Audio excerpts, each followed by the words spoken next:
In the Army, of course, we pioneered aeromedical evacuation, beginning with the Korean War, when we first had helicopters that we could do it with. War is war, and of course it's not a pleasant thing. At the same time, the valor of our soldiers and the wounds that they sustain can be healed in many cases if they're moved to the trauma center soon enough.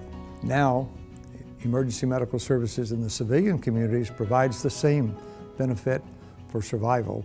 Many of the critical care cases that we move, the lives are saved. General McNair started the aviation branch in the early 80s. I knew him before that when I went to flight school as a young lieutenant.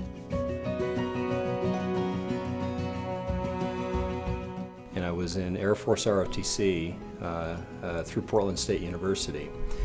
And as we got to the end of our second year, I was #1 in the class. And in that 2 years, I'd also figured out that I wanted to fly helicopters, and I really wasn't all that interested in airplanes. 120 days later, I dropped out of college and joined the Army and went to flight school. Emerged about a year later as a warrant officer and was assigned to Germany. I was in the Navy, and I flew on board the P-3 Orion. It's a sub-hunter, back in the Cold War days, hunting Soviet submarines. I don't know how many military people we have here, but it's got to be a very high percentage. And I think that's would say a lot with Air Methods and as being welcomed to this Air Methods company and community of employees. I was in the Army, but I didn't fly when I was in, and then after I got out, I was a ski patroller for about 10 years, and then I decided I had to get a real job. So I remembered I had the GI Bill, and I used the GI Bill to pay for a portion of my training. I got hired on with Air Methods in 2006. I know that in our area we have a lot of people that are ex-military, and I think that there's a lot of discipline with people that have been in the military. I think a lot of it is the way that you take pride with your work.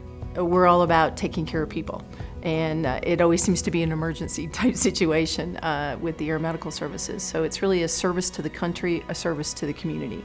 I think that's what military is. You know, everybody likes to take care of people, but I think it takes that additional level of love of your country to go in the military. And I think Veterans Day we use as an opportunity to recognize those people and to honor the service that they give us. At one point, we were 50% veteran.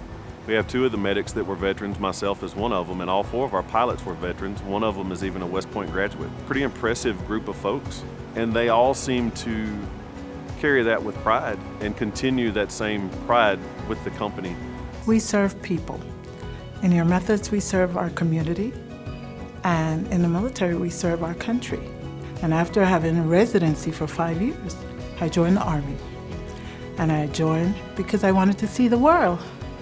But the Army decided I needed to see Panama again. I'm so proud to be an American, to think that I was born in another country and I came here and to serve this wonderful country, my adopted country. Yeah, it's great.